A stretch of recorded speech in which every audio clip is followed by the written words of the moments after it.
جناب فلاں جگہ گستاخی ہو گئی، یوں امی عائشہ کی توہین ہوئی، یوں صحابہ کی توہین، یوں ختم نبوت پر آنچ آئی، اور کوئی صاحب یہ فرما دے میرا مزاج نہیں ہے کسی کے بارے میں بات کرنا، کسی کے خلاف بات کرنا، تو یہ مزاج تمہارا یہ مزاج نہیں، یہ بغیرتی ہے، یہ دقیانوسی ہے۔ تو صدیق اکبر رضی اللہ تعالیٰ عنہ سے بڑا صوفی ہے، صدیق اکبر رضی اللہ تعالیٰ عنہ سے بڑا ولی ہے کہ نبوت کے بعد اگر کوئی مقام ہے تو وہ صدیقیت کا ہے۔ لیکن جب صدیق نے دیکھا کہ دشمن دین پر مختلف جگہوں سے اور مختلف سمتوں سے حملہ آور ہے، کیا صدیق گھر پہ بیٹھے؟ مسلمہ سے مقابلہ ہوا، اسود انسی کا قلعہ کما کیا،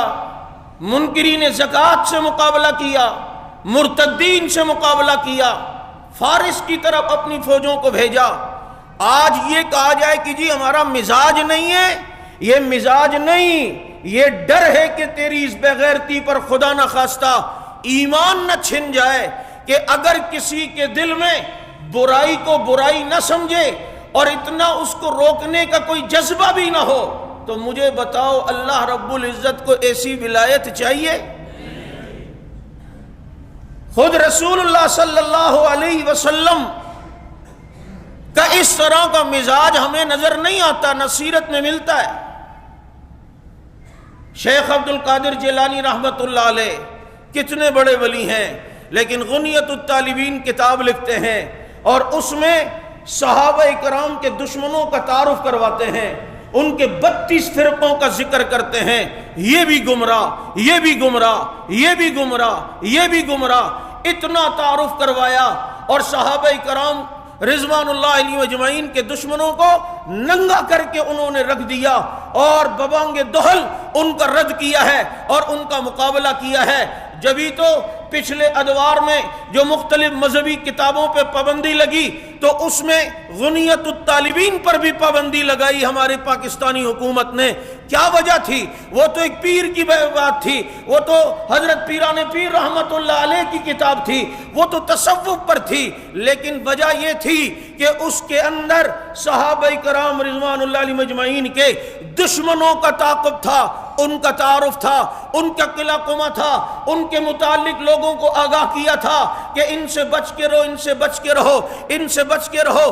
تو پیران پیر رحمت اللہ علیہ اپنی اس صوفیت اور تصوف کی راہ کے باوجود ہمیں یہ سبق دے رہے ہیں کہ جب دین کے مقابلے میں کوئی آئے اور دشمنان اسلام حملہ آور ہو، بلکہ صاف کہتا ہوں پیران پیر رحمت اللہ علیہ کی غنیہ سے ہمیں یہ سبق ملتا ہے کہ کوئی صحابہ کا دشمن اگر صحابہ کرام رضوان اللہ علیہ مجمعین کے بارے میں رب کو راشی کرے اور ان کے خلاف کوئی بکواس کرے تو پھر میدان عمل میں یوں آؤ، پیران پیر رحمت اللہ علیہ کا کردار یوں ادا کرو، شیخ عبد القادر جیلانی رحمت اللہ علیہ کی اس سیرت کو پھر یوں اپناؤ۔ انہوں نے بتلا دیا ہے کہ جب بات خانقاہ کی ہوگی تو میرے سے بڑا پیر تمہیں کوئی نظر نہیں آئے گا، اور جب صحابہ کی عزت کی بات ہوگی تو مجھ سے بڑا صحابہ کا سپاہی تمہیں کوئی نظر نہیں آئے گا۔ ہم نے جو ایک ذہن بنایا ہوا ہے کہ اگر دشمن یلغار بھی کر رہا ہو، عزت اسلام کی پامال ہو رہی ہو، مسئلہ نبی کی ناموس کا ہو، مسئلہ حضرات صحابہ کرام کی عزت کا ہو، اس وقت ہم یہ کہیں کہ ہمارا مزاج نہیں ہے، یہ مزاج یہ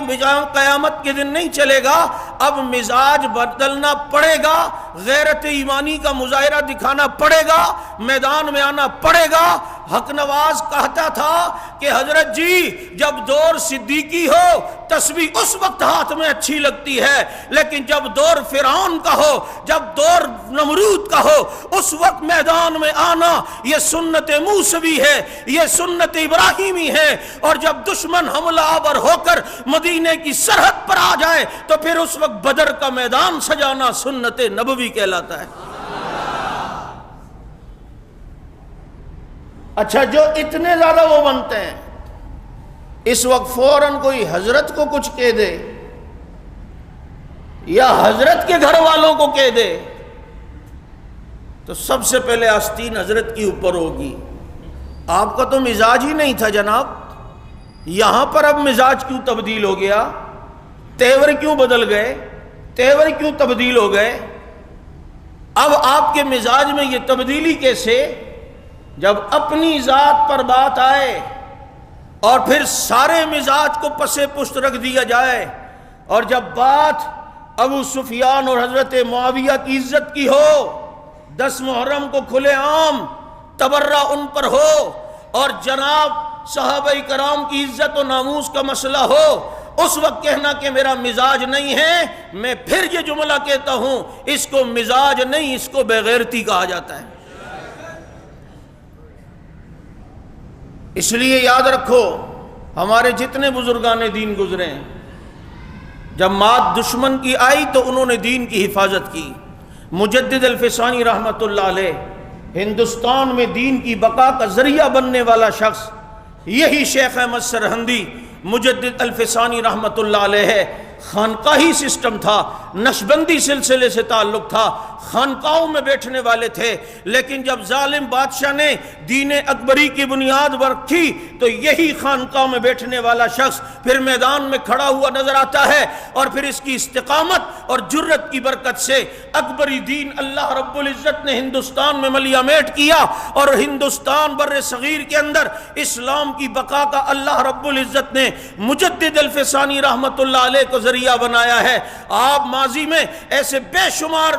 علماء کرام اور صوفیاء کرام کی تذکرے پڑھیں اور ان کی سیرت کا مطالعہ کریں کہ جب بات دین کی حمیت اور غیرت کی آئی ہے، وہ میدان عمل میں آئے ہیں اور انہوں نے باطل کا مقابلہ کیا ہے۔ وہ جانتے تھے کہ اللہ کی ضربیں لگانا یہ بھی دین ہے، لیکن چند لمحے کے لیے میدان عمل میں آنا یہ کئی مرتبہ خانقاہوں میں بیٹھنے سے زیادہ عظیم بنتا ہے۔